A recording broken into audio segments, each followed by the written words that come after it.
Mu mugoroba w'itariki ya 6 Mata 1994 nibwo indege wari perezida w'u Rwanda Habyarimana Juvenal wari kumwe n'abandi bantu bavanye mu rugendo Dar es Salaam muri Tanzania hanuwe bikurikirwa n'ishyirwa mu bikorwa ry'umugambi wa Jenoside yakorewe Abatutsi wari umaze igihe utegurwa.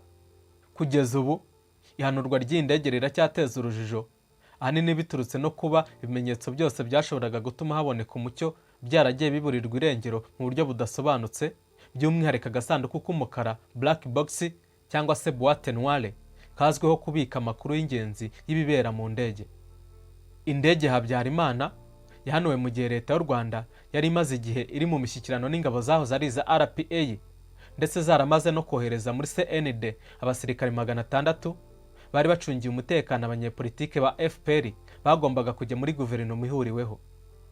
Nyuma y'ihanurwa ry'iyi ndege kwa 7 Mata 1994 Abatutsi batangiye kwicwa hirya no hino cyane cyane mu mujyi wa Kigali.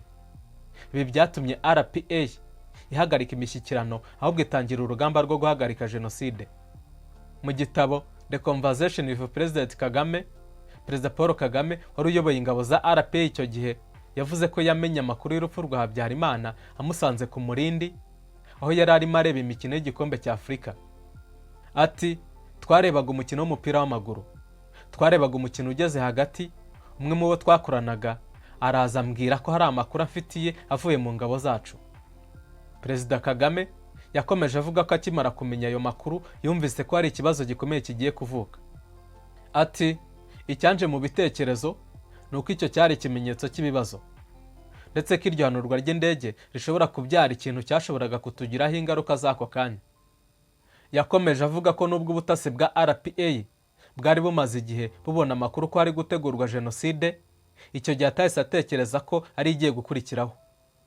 Yavuze ko mu minsi yakurikiyeho batangiye kwakira amakuru ko Abatutsi batangiye guhigwa no kwicwa, ari nacyo cyatumye ingabo 600 zari muri CND zihabwa itegeko ryo gutangira gutabara no guhagarika Jenoside.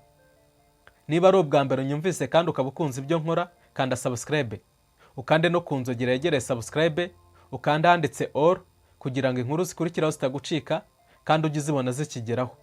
Njye muri kumwe ndi Gustave Abayisenga. Perezida Paul Kagame kandi avuga ko yanze kujya muri kajugujugu ya General Dallaire.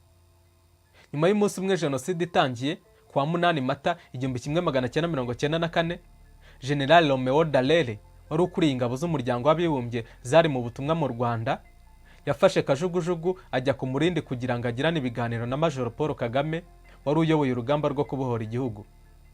Kagame yavuze ko icyo gihe Dallaire yamusabye ko bajyana i Kigali kugira ngo agirane ibiganiro n'ubutegetsi bwari bwatangiye gushyira mu bikorwa Jenoside. Ati Romeo Dallaire yaje kundeba hagana ku itariki ya 8 Mata. Yansabye kunjyana i Kigali kugira ngo ngirane ibiganiro n'urundi ruhande.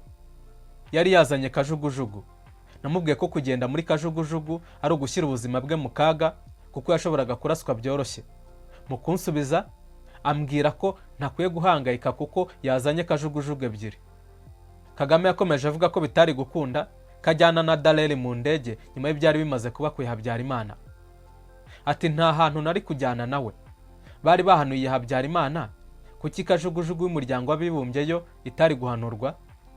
Iki gihe Perezida Kagame yabwiye Dallaire ko niba ari ukuganira n'ubuyobozi bw'u Rwanda bukaba bwemera guhagarika ubwicanyi no gusubiza ibintu mu buryo, nawe yamwitegaho ko azasaba ingabo za RPA gusubira inyuma. Kagame ngo yamubajije umuntu uri kuyobora igihugu n'uwari inyuma y'ibiri gukorwa. Dallaire mu kumusubiza amubwira ko nawe ibintu byamurenze atabifiteho ububasha. Perezida Kagame yavuze ko RPA itigeze igambirira gukuraho Habyarimana, ahubwo ko yashakaga guhindura uburyo igihugu cyari kiyobowe mu buryo rusange. Ati ntabwo twari tugambiriye gukuraho Habyarimana nk'umuntu ku giti cye.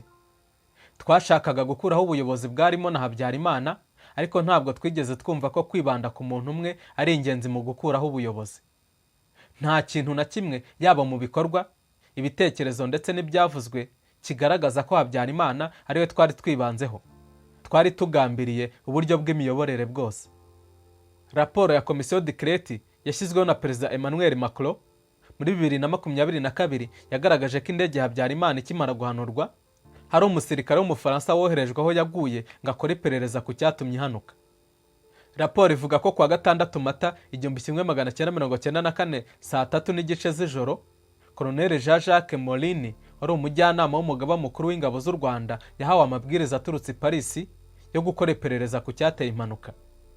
Raporo ivuga ko umusirikare wa mbere wageze aho indege yaguye nta nyandiko zigaragaza ibyo yahabonye. Mu 1998 Ubufaransa bwashyizeho komisiyo y'abadepite yo kwiga ku ruhare rw'icyo gihugu muri jenoside yakorewe Abatutsi.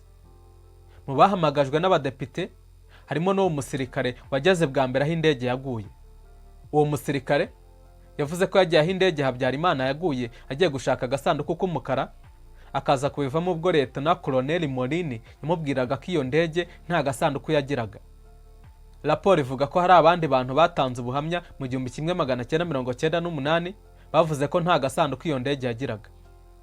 Raporo ya Komisiyo Decreti yerekana ko ari umwe mu basirikare bashinzwe ubutasi w'Ububiligi ari nabo barindaga ikibuga cy'indege cya Kanombe ngo wavuze ko yabonye ako gasanduku mu ndege yahungishije umuryango wa Habyarimana nyuma gato y'itangira rya jenoside muri Mata 1994.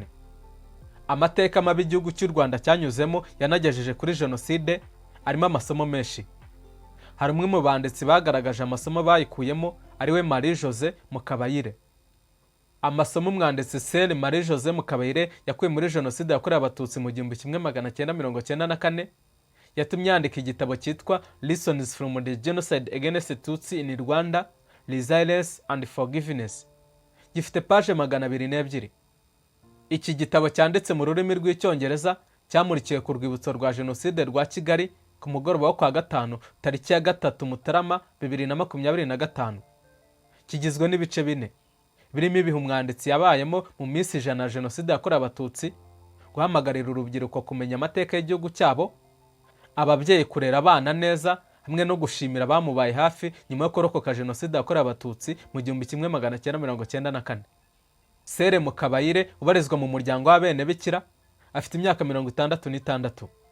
Akaba avuka mu cyahoze ari komine Runyinya, ubu ni mu karere ka Huye. Avuga ko yanditse igitabo agamije gukomoza ku bihe bikomeye yanyuzemo mu gihe cya jenoside yakorewe Abatutsi kuko byamuruhuraga bigatuma yongera kugira imbaraga. Ati, nkumva ndimo ndaruhuka mu mutima kuko sinasinziraga cyane. Nasinziraga nk'amasaha 4 ubundi ngakanguka. Kuko hazagamo ya mashusho nabonye y'abantu bica nkabasimbuka, ayo nabonaga batwara umuntu bikajya bigaruka bigatuma ntasinzira. Nkajya nganira n'abantu nkumva burya sinjye njyenyine wababaye. Arongera ati, si ukutababara ariko ni ukuvuga uti ubuzima bugomba gukomeza. Ariko iyo babwiye ukuntu umuntu ababara ntibibe iherezo ry'ubuzima, bituma bumva ko nabo bashobora kugira ejo hazaza. Sere Mukabayire avuga ko iyo ukunda igihugu cyawe ukirinda kubabara, kandi ko kukirinda kubabara ari ukubirinda umunyarwanda. Ati, kandi iyo umurinda kubabara nawe uba urimo kwiyubaka. Niyo masomo nakuyemo ko buri muntu akunze igihugu ntabwo ibi byose byatugwiririye byari kubaho, kuko nyuma ya jenoside twese twahagurukiye kubaka igihugu. Ndakeka ko n'amahanga ubu yavuga ngo ba bantu bakoze igikorwa kigaragara. Numva ubudaheranwa ari ngombwa mu bibazo byose wahura nabyo. Nyuma yabwo Minisitiri Bizimana yashimye uwanditse icyo gitabo. Minisitiri w'Ubumwe bw'Abanyarwanda n'Inshingano Mboneragihugu Dr. Jean Damascene Bizimana avuga ko kuba hari hasanzwe hari inyandiko z'abihaye Imana zanditswe zigoreka amateka ya jenoside yakorewe Abatutsi, hakaba habonetse igitabo kivuga amateka nk'uko ari ibintu byiza kandi byo kwishimira. Ati, ndetse n'ubu tubona ubuhamya. Ibitabo by'abantu bamwe bapfobya jenoside yakorewe Abatutsi barimo abihaye Imana.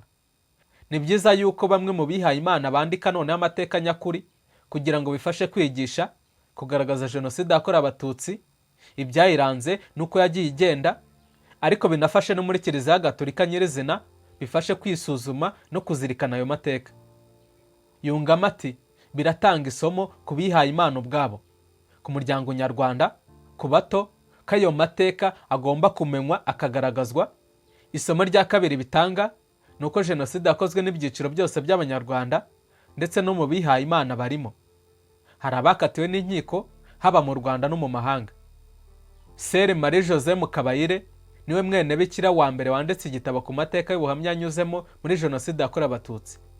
yacyanditse mu gihe cy'imyaka 3, akaba yaragitangiye ubwo yabaga muri Leta Zunze Ubumwe za Amerika. Jenoside yarabaye, ariko ku bw'amahirwe ingabo zari za RPA inkotanyi zirayihagarika. Nyuma y'icyo gihe hakurikiyeho urugamba narwo rutari rworoshye rwo kubaka igihugu cyari cyamaze gusenywa bikomeye. Kuva icyo gihe kugeza ubu, iterambere ry'u Rwanda riri kuzamuka umunsi ku munsi bitewe n'imiyoborere myiza yimakaje ubumwe n'ubwiyunge mu Banyarwanda nyuma y'ibihe byari bikomeye. Ubumwe n'ubwiyunge kandi bwaje kunganirwa na gahunda ya Ndi Umunyarwanda, kandi koko twese turi Abanyarwanda. Nansoreje inkuru, kanda like, ukande share, uyisangize abandi, ndetse wisanzure muri comment uduhe ibitekerezo cyangwa se inyunganizi. Subscribe yo nizere ko ayikanze kera. Nge mwari kumwe na Gustave Abayisenga.